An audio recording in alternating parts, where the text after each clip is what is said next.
is Daily Blast Live. We're talking about what you're talking about. Real, honest, entertaining, live. DBL starts right now. 3, 2. Welcome to DBL. It is Friday, March 19th. I am Sam in for Tori today. I'm also here with Lindsay and Brandon. Let's get right to it. Okay, so there is new surveillance video in the Atlanta area spa shooting rampage showing the gunman just before the shooting that left 8 people dead. In the video, you see the suspect get out of an SUV and walk into one of the spas. Then he comes back out, gets into his car and leaves. Meantime, a spokesman for the Georgia Sheriff's Office, seen here, Captain Jay Baker, has been removed from the case. Of course, he came under fire for a press conference where he said the suspect had a, quote, really bad day. We're also learning more about the victims of this crime, many of them Asian women. They were wives, they were mothers, a spa owner and spa employees. Lindsay, what do you make of these developments, especially the fact that finally, and I say finally, that this captain has been removed from the case, not only from what he said in that press conference, but also from some of the very slanderous things and anti-Asian hate things he wore, those T-shirts. Yep. Right, and I know that he's the director, I want to get his title right, he's the director of communications and community relations, right? So you're a high up person that's a law enforcement official that also is saying racist things online, that also is inappropriate at a press conference, and all you're doing is getting pushed to the side. I'm happy they made a decision to take him off this case, but like, what exactly happens to him? We want to know follow-up about disciplinary action, how he's getting removed, hopefully, from the entire police force, because we're talking about, in a couple stories coming up, a woman who said something when she was 17 years old Vogue and getting removed from her position completely as a magazine editor. But this is a law enforcement official who did this last year on Facebook saying racist things, and he's still in his job, but just off this case that has to do with Asian people. Sadly, Lindsay, I don't think that he's going to be fired. I think that this is just one of those cover-up things, you know, throw a Band-Aid on it, because if you look at it, and one thing I'm glad that didn't do is say that, oh, he has a adopted brother that's Vietnamese who's a Superior Court judge. I'm glad they didn't do that and say like, oh, he's not racist because what, but when we're talking about confidence, and in an investigation, especially when we're talking about law enforcement, Lindsay, it's like for us in the black community, we're sitting back and we're watching another community come out and talk about how they don't have faith or they don't have confidence because of some sort of anti-community type statement or shirt that person is involved in. So it's one of those things where I'm glad they're doing this, but I don't think that's enough for this community. No, I hope they take that. I agree with you, and I hope everybody pushes back. To Lindsay's point, to Brandon's point, we do have a lot of power today when it comes to social media, and I know we talk about cancel culture a lot on this show. These are one of the incidents. This is consequence culture. The fact that it's taken this long for them to address this captain's lack of empathy, this captain's discriminatory and racist actions. It should have been addressed when he wore that racist t-shirt, but it's being addressed now, and we cannot let up until he is removed from that force. There was another attack, so speaking of which, against an elderly Asian man and woman in San Francisco this week. Only this time, the elderly Asian woman fought back. So I want you guys to check this out.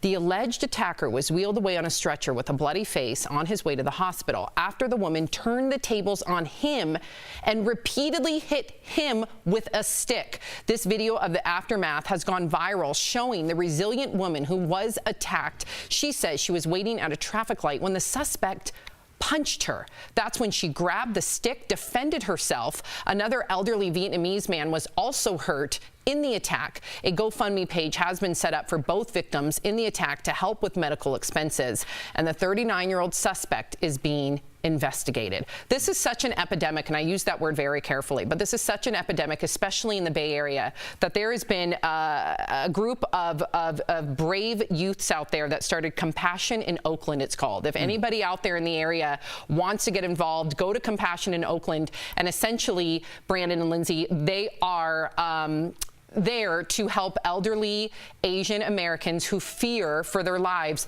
as escorts. Walk them to work, walk them to their home, walk them to the grocery store, all as volunteers. And we talked about how Asian hate crimes for Asian Americans went up 150%. Meanwhile, they decreased in 2020 for other groups. And so you just have to look at this. And when I see the reports that I read thoroughly, they always say the police can't attach this to race yet. Well, what are you looking for? They didn't involve theft. They didn't involve any crime. And so I'm confused about what type of motive you're looking for in these cases. And I think that the Asian community and other people are just traumatized to continuously see this. And I think people need to do their homework and research about how they can help, including your organization and other ones. And it's that uncertainty that's breeding that fear, because when you're saying that they don't know how to prosecute these things, because let's think, when you think about, when we talk about hate crimes and someone is committing a crime because of a race or a religion, if we talk about race, when we talk about black people, like there's no noose involved with these crimes. Or if we're saying in terms of Jewish people, there's no swastika when these people are committing these crimes.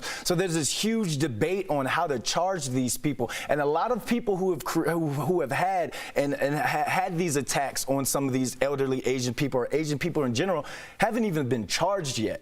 So this is a thing where, hey, social media brought this awareness, but now that we're talking about this openly on a national standpoint with broadcast, hopefully this community is going to get the justice that they deserve. Amen. Amen.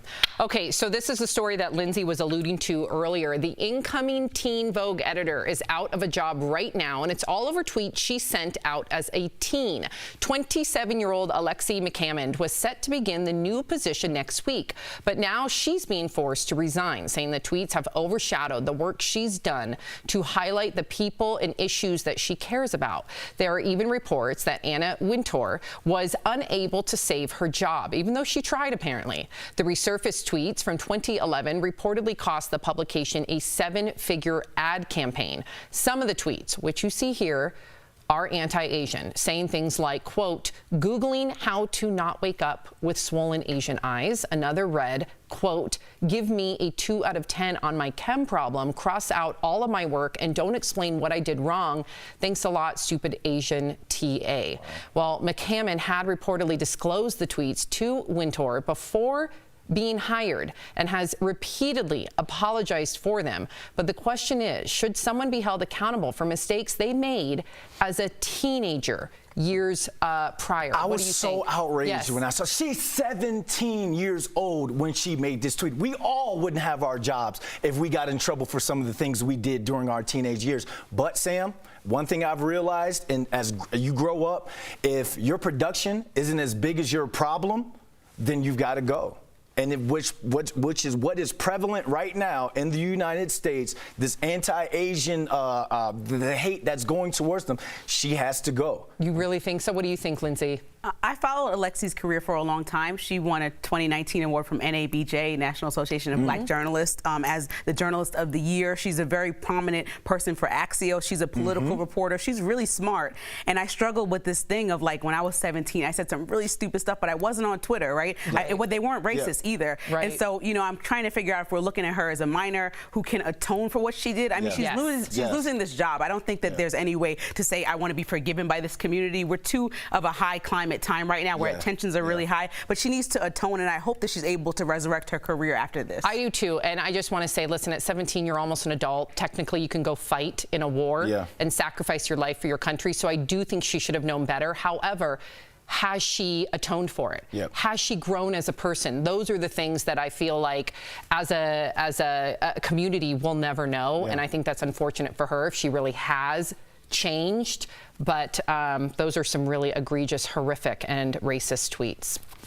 Coming up on DBL, inside the minds of infamous serial killers. We're talking to the hosts of a new podcast in True Crime Chronicles, plus a major milestone in our path to getting out of this pandemic. The number of vaccine doses the U.S. is on track to hit by tomorrow. Closed captioning provided by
those tuning in from home during the pandemic. We miss you all. Keep up all the great work. So President Biden said the U.S. will achieve his goal of having 100 million COVID-19 vaccine shots administered today. That's weeks ahead of schedule. Meantime, Dr. Anthony Fauci and Senator Rand Paul got into a heated debate yesterday, all about whether people who are vaccinated need to continue to wear masks. Take a listen.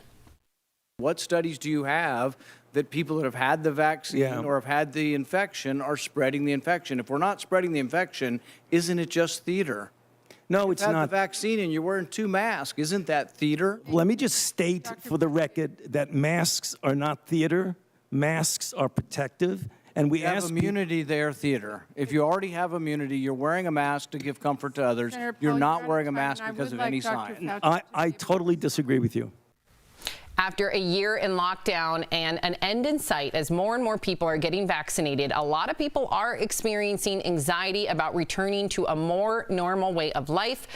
For example, how will you feel going back to a crowded restaurant or bar? Will you remember how to make small talk? Are you ready to ditch those sweatpants? What about going to a big sporting event again?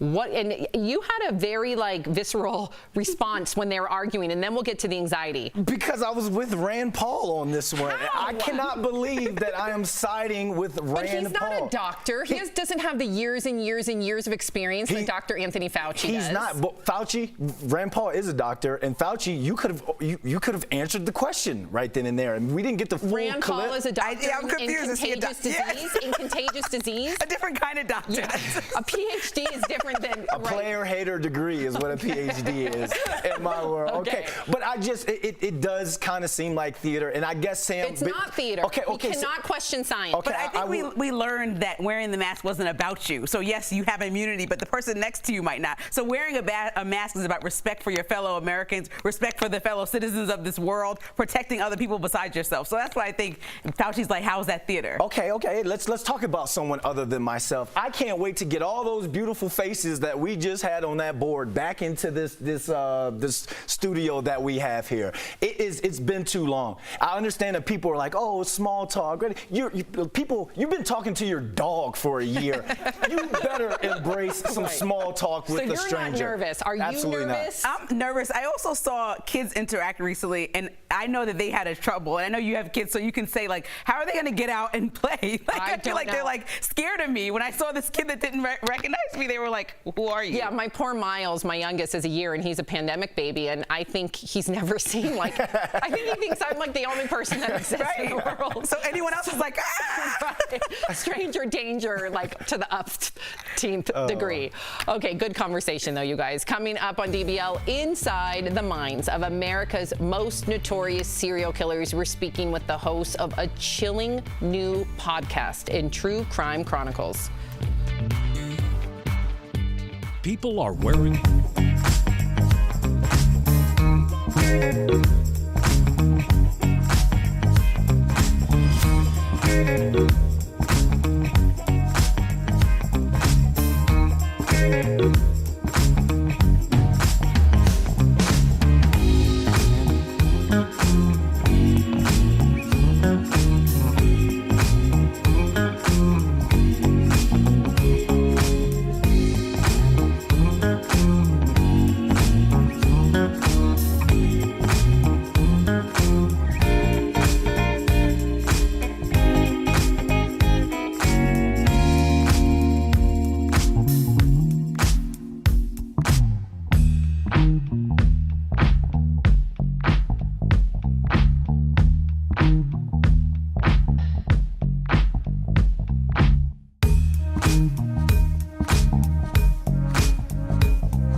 Welcome back to DBL. Have you ever wondered what makes a serial killer's mind tick? Well, a new podcast, Saints, Sinners, and Serial Killers, explores some of history's most notorious murderers. Here is a sneak peek in today's True Crime Chronicles.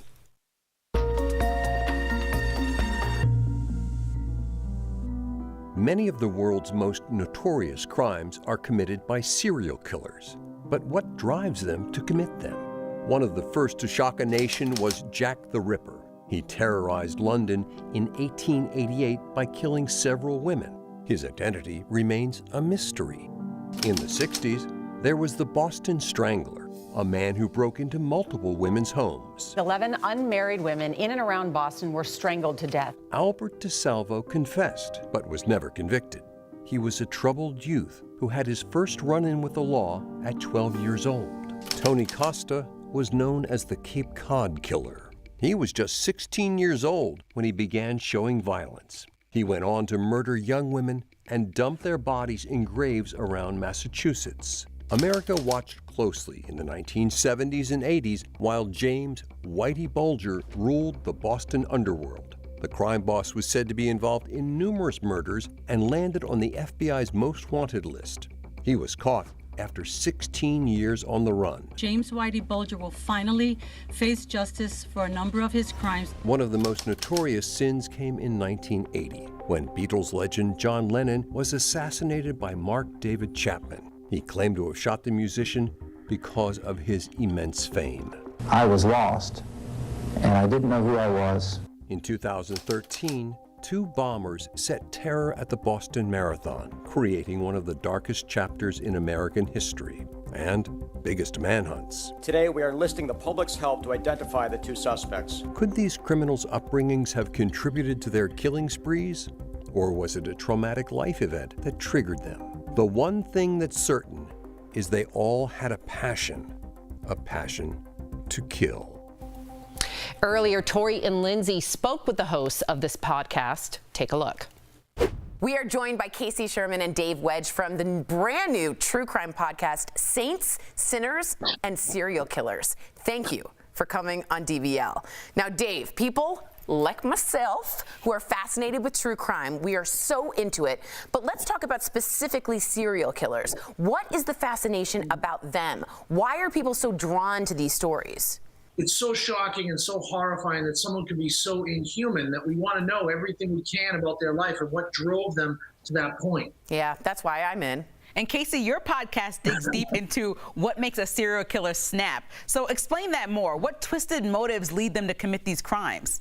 I look at how the investigators, whether they're detectives or investigative journalists like ourselves, piece together the evidence that ultimately lead to the truth. And often that truth is found in the childhoods of these serial killers. There's tremendous trauma that these men and women have gone through, and that sets them on a path of destruction, mayhem, and death. Now, you were both on the ground during the manhunt for the Boston Marathon bombings. What can you tell us about the psychology of this specific type of killer? Yeah, and for me, I was inside the courtroom when Dzhokhar Tsarnaev was sentenced to death, and I saw no remorse in his actions or in his eyes. He was proud of the murder and mayhem that he had committed on the streets of Boston. What Dzhokhar Tsarnaev did when he stood behind the Richard family and put down his backpack with that bomb in it, and he stood there for 4 minutes behind that family, Yes. chose them, knew exactly what he's doing, and he had four long minutes to change his mind and didn't do it. Now, since you guys have seen so many horrific crimes, who do you believe is the most dangerous serial killer, dead or alive? This is such a good question. For me, really the most shocking one that I've ever learned about was Jeffrey Dahmer. I've just never heard of anyone doing the sort of things that he did. It was so ritualistic and animalistic.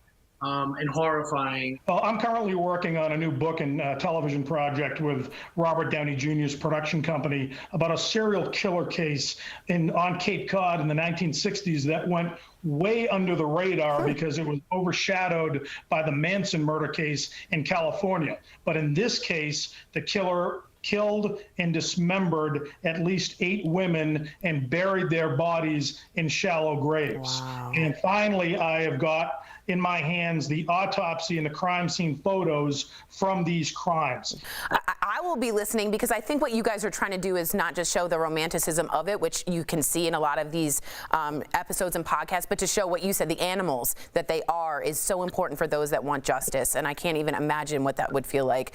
Well, y'all can listen to their brand new podcast, Saints, Sinners, and Serial Killers. It is out now. I'm watching. Me too. Casey and Dave, thank you so much. We'll be right back. Promotional consideration is brought to you by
Welcome back to DBL. We all know exercise offers so many benefits, but did you know it can help enhance aging brains? We're chatting about it on DBL's Focus on Fitness, presented by QB.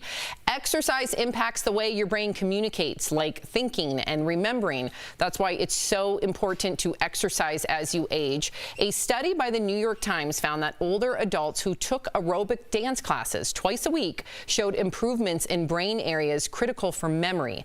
After a workout, your brain's memory center actually starts interacting in healthier new ways, which could help prevent memory loss and lower the risk of dementia. That is huge. So when it comes to staying active, QB is changing the way the world thinks about fitness, regardless of physical ability or age. Try their under-desk elliptical at home. Call 1-800-730-3397 or visit QB.com to learn more. Brandon feels like all brilliant because you exercise so much, huh? Yeah, I mean, it's something that as a former athlete you hated, but you got to do it as you age. Amen. Yeah. Bye, you guys. A goodbye to all of our coworkers. Get your small talk ready. You're coming back. Home. We'll be back together again in the studio. Everybody have a great weekend. DBL's new every day. We'll see you Monday, same time, same place.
Thank you.